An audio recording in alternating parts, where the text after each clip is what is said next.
Blessings, blessings, and so glad you are stopping by once again today. This is Marcia Jones-Washington, and I am the founder of PA Women of Chaplaincy and Pastoral Care. And yes, I am glad you are stopping by, even though today's episode is going to be a little different. There's been a couple of those, though, recently, right? Today is going to be a little different, though, for a few reasons.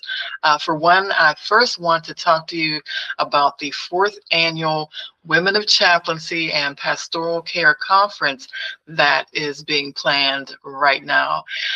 Yes, the fourth annual. And, I've been told, last year, I was approached by several individuals, more than that probably, who said that the third conference, our third annual, was the best that they'd attended. And I heard that from those who had been either to all three or had attended 2 out of 3. And so for me, it's hard to tell because usually during the conference, I am still, trying to work out different details or just trying to make sure things are running smoothly. But I'm just so glad everyone enjoyed that third annual conference. And again, I'm not making comparisons, but I feel like the best way for the fourth annual conference to be better is that if you are in attendance. And so if you are a woman who is a chaplain or in pastoral care, or pastoral leadership, even I'll say, or other areas of ministry leadership, please consider joining us for this fourth annual conference. It will once again be held in beautiful Pittsburgh, Pennsylvania, where I am from and where many of us are from. Yes, it'll be held here in Pittsburgh. And the date, that's what you want to know, right? It will be Saturday, September the 19th. It's all day from about 8:30 a.m. until 4:30 in the afternoon. But yes, Saturday, September 19th. And it will be here in Pittsburgh, and it will be at a place called St. Charbel's Spiritual Life Center. But you can find out more details if you visit the website, pawomenchaplains.net. I do want to mention that our guest speaker or our keynote speaker will be Marie Monville. There will be 2 other speakers, but Marie Monville will be our keynote speaker. And I consider her to be, I describe her as a woman of faith, courage, and resilience. We hear a lot about resilience today. I believe this woman definitely exemplifies, again, faith, courage, and resilience. That's what I wanted to talk to you a little bit about, that fourth annual Women of Chaplaincy and Pastoral Care Conference. And it's being sponsored by the PA Women of Chaplaincy and Pastoral Care. Now, notice though that I'm saying the conference, I'm leaving out that PA because PA is the abbreviation for Pennsylvania, but I want all of you from, let's see, West Virginia, Ohio, Kentucky, Michigan, just wherever you are hearing this, if you are able and desire to make your way to Pittsburgh on September 19th, 2026, please join us, okay? And again, you'll be hearing more about that, and you'll be finding more details on the website. So, I think that's mainly what I wanted to cover during this time. Please enjoy this interview. Oh, and we'll be spending 30 minutes with me. Yeah, and no, I'm not going to sit and talk to myself or about myself for 30 minutes. But what you will be seeing is an interview from 2 years ago, 2024. and it will be conducted by Angel Szalonek, who has a ministry called SportsFaith. So yeah, she interviewed me a few years back, and again, you'll be hearing a little bit of that interview, which I hope you will enjoy. And guess what? In the interview, we're talking about the Women of Chaplaincy and Pastoral Care conference that she had attended, and inviting you once again to come out and join us this year. All right, God bless you all, and hope you enjoy the interview.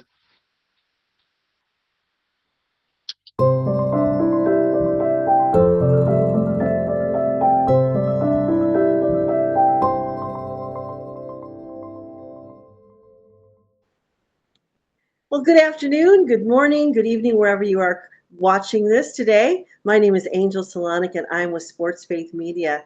And I want to share a very interesting subject that we've not talked about in sports before, and that is chaplaincy. And today we're going to talk about a little bit of what it's like to be a chaplain. And though we're not taking somebody from the chaplaincy area of sports, I do have a beautiful lady here that I met several years ago when I first started working with SportsFaith, and her name is Marcia Jones-Washington. She is a chaplain herself, and I want to have her tell us a little bit about it. But like I said, if you're looking at this from sports perspective, she doesn't do that. But we're going to be talking over a wide range of different types of chaplain around the globe. And chaplains serve such an amazing thing. Welcome, Marcia. Thank you so much for being here today. Thank you for inviting me to take part in this. God bless you. And I'm very happy to be here. And I just want to say real quick, I've taken off my glasses only because of the glare. It is not for vanity reasons, but the glare was a bit distracting. So yeah, just glad to be here today. Thank you. So what I wanted to ask you, and you and I had a wonderful conversation. I feel like every time we get on the phone, we just have some amazing center around God, and we pray together. You're one of my favorite people. I have to let you know that. But I want to talk a little bit about chaplaincy. And last year, I was able to attend a Women of Chaplaincy conference in Pennsylvania, and I absolutely loved it. It was near Harrisburg. We were out in the middle of these beautiful woods, and despite the rain, we still had a beautiful time. Learning so many different things about women of faith around the globe. So chaplaincy, when I think about chaplaincy, I grew up watching MASH, the old show MASH. And I love Father Mulcahy. He was my favorite character. He always managed to make the situation calmer. He'd fix things or whatever. And he was an amazing man. And he had to play through a lot of different representations of faith. So the chaplaincy is a word that we talk about. We think about hospitals, maybe police departments. But please tell me, so what is chaplaincy? And tell me a little bit about what you do. Yes, yeah, you're right. In terms of chaplaincy, sometimes people do just think of it in terms of maybe hospital chaplains or even military chaplains. But after I had gone back to school and gotten my master's degree, I was maybe around 55 at the time. But once I did that, I actually took some additional training as well. There was like a week of training I did through an organization.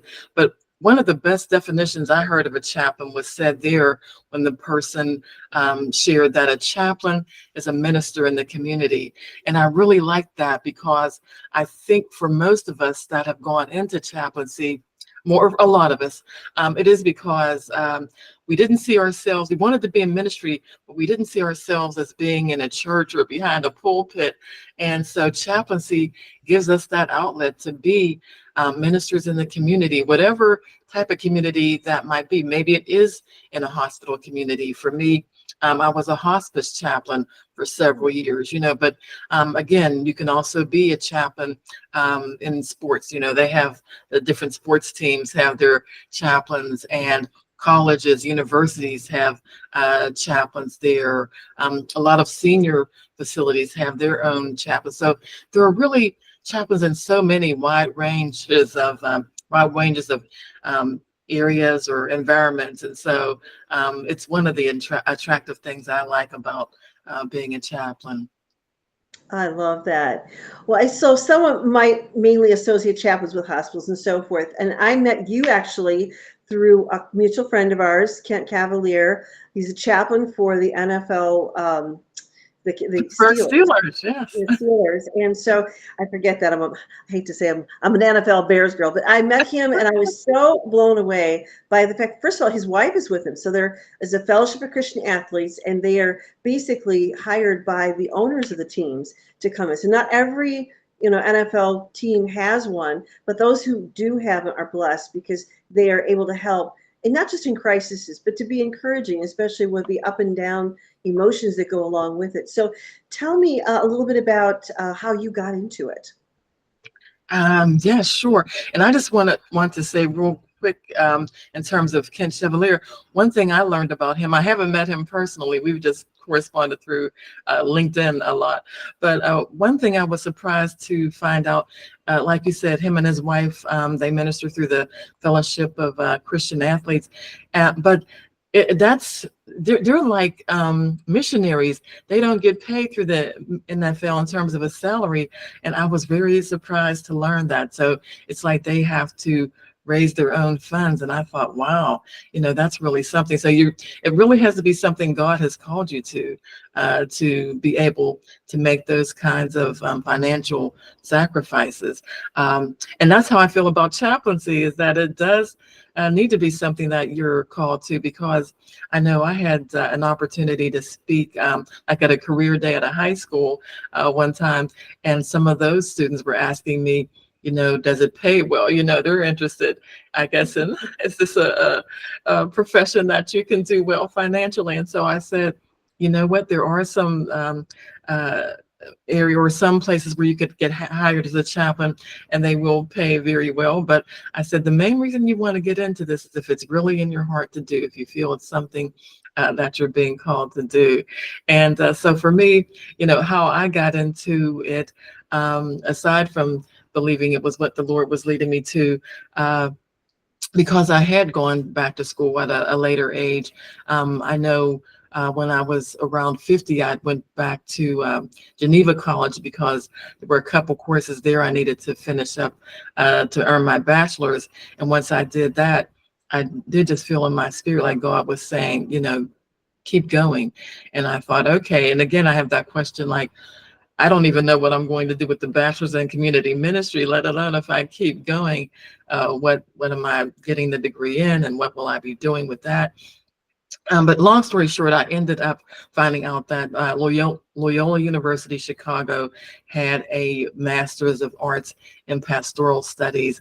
And so I did that online from here in the Pittsburgh area. Once I earned that, or by that time, the seed was already planted about chaplaincy, because my mom, near the end of her life, when she was at a senior facility, but she had needed to go on hospice for like that last week or so of her life. And it was there that this hospice chaplain, would come in and check on us and see if there was anything I wanted to talk about. And then he'd offer to pray with us before he left. And, at that point I was thinking, maybe this is something I could do. It was like the light bulb going off. And so by the time I earned my Master's of Arts through Loyola, I did know that was something that I was going to pursue. But my background is in admin assistant and receptionist, that type of thing. So I still even had to do a few more years of that before I did secure my first chaplain position. So just a long about way of answering that question, I guess. No, I love it because it's interesting. Like I said, even thinking about Father Mulcahy, he was a Catholic priest, and he had to deal with Jewish, and he had to deal with some of the different denominations that we all know, but also dealing with those who are atheists. Tell me a little bit about your experience. You and I talked about this when we were at the retreat last year. When you are a certain faith, just interdenominational, it's easier. But when you have to branch out these, how do you handle those situations? Well, that's it. My feeling is that, myself as a Christian, my Christian beliefs are what inform my interactions with people, what informs my conduct.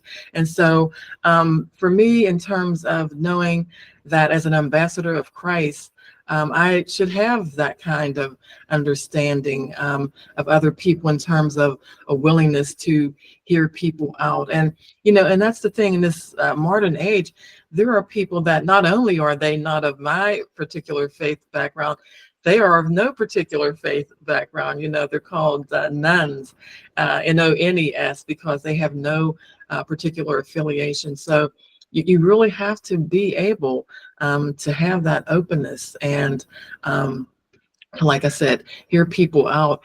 And again, as a Christian, yeah, there are those times if I see an opportunity to plant a seed in terms of my Christian faith, or if someone even asks me, what is it about Christianity that makes you, want to follow that? Well, then I have that open door to, freely tell them. But it really shouldn't be a thing of trying to push your beliefs on someone else or make them believe a certain thing. Like I said, your faith should inform your conduct and how you carry yourself throughout the world.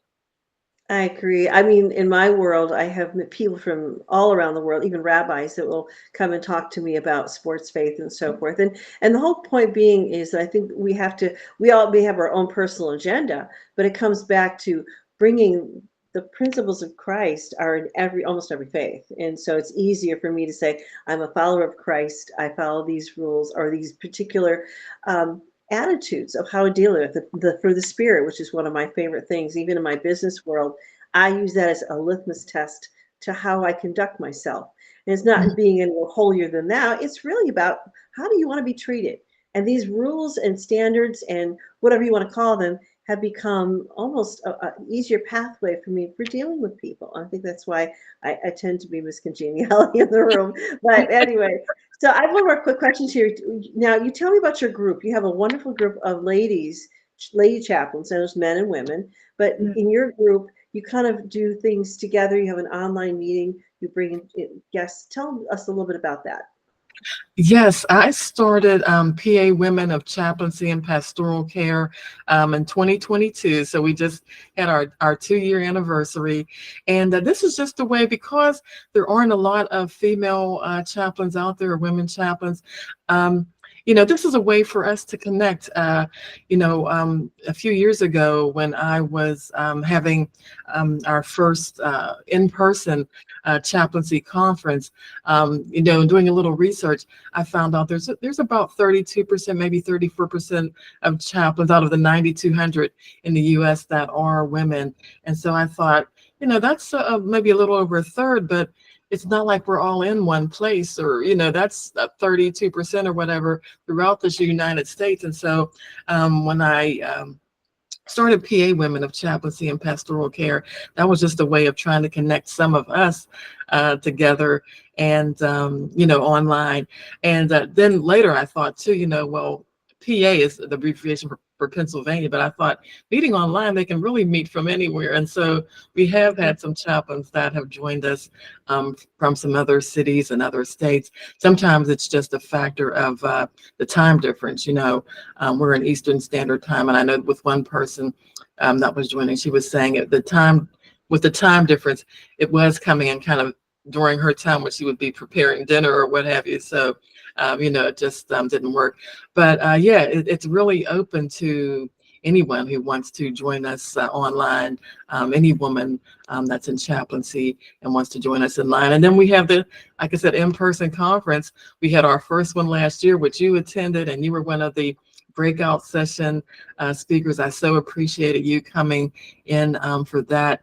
But we have our second coming up September 14th, Saturday, September 14th. It's for one day, 8:30 a.m. to 4:30 in the afternoon. And so I really do welcome women to join us. And they will need to register if interested, but it would be great to just see so many that say they found out about us through you and through this interview. Well, good. It's so worth the trip. I was so blessed by being with these women and spending time. She had a wonderful worship team that came and started off and gave us a kind of set the tone for what we're going to be talking about. And as we got further into it, we became like sisters from other mothers. It was so amazing. And we all, it was funny because I would say half of the room was chaplains and half of them were people who are interested in knowing more about it. And one Yes. of the things you and I have talked about this before is when you get over the 50-yard line of life, as we say in sports, uh, one of the things is we're responsible to share with the younger ones, not to preach at them necessarily, but to be that guidance to say, okay, I've been where you've been, I know where you're going, and even if you just teach in Sunday school or a Bible study group or even just leading, it is so wonderful to have other women in your circle that can help teach you how to be where you've been and not necessarily miss the mistakes because we're all going to make mistakes, right? But when it comes to sharing the gospel or sharing our faith, we know it's important to do it in our own words, but you have to learn how to figure out what that is. So for me, when I started with SportsFaith, I had already done some type of teaching, but I had other women coming along behind me, helping me to articulate things a little better. And now I'm in the sporting world, it's a little different. I have all men around me, but SportsFaith, our goal is to share the gospel through sports. And it doesn't always mean necessarily preaching, but listening. And tell me one more thing before we go. I love you shared a story about somebody who was agitated, had a really bad day. And most of the people you meet in some of your circles they're agitated, they're having a hard day, there's something going on, and he didn't want to hear anything about God. How did you handle that situation? Share that story with me. Oh, okay. Well, there have been just different situations where people, you know, a lot of times when I call, when I was a hospice chaplain, and it would say, I want to arrange a meeting with you, and they would say, I'm not a religious person, that sort of thing. And so there was one guy, he really didn't want to hear anything he said about religion, but he was into jazz, and he thought, if you can just come here and just pull up some jazz songs for me, and, we can talk about that. And I thought, hey, no problem. I enjoy jazz myself. Now, so, I would pull up the jazz songs and he would tell me, oh, that's Buddy Rich on that or Les Brown on this. And I'm, okay. And, but there was one time when I said, do you mind if we can maybe listen to a song that I like? And I said, no, it is by a gospel artist, but it has a lot of jazz flavor to it. And, he said, oh, okay, okay. And so I pulled up this song, Doxology by Helen Baylor, and he's listening. And no, at any point, if he had said, I don't want to hear anymore, or no, that's okay, I would have stopped. But he, was sort of listening, and then he said, and now who did you say this was? And he's like, this is really good. And so, I just felt that was something that, just one way of connecting with him. He liked jazz, so okay, we'll do jazz.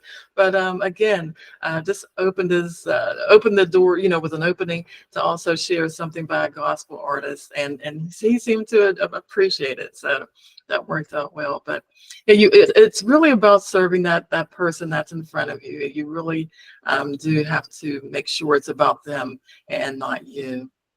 Oh, I love that. Serving those who are in front of you through this challenging times. But again, I want one more invitation. I want to share everybody about what we're going to be doing. Can you give the information because in case they don't see it in the link below? What's the website? Yes, the website is pawomenchaplains.net. So pawomenchaplains.net. And even if you Google PA Women Chaplains, or you'll find us. You'll find us. But yeah, we'd love to hear from people.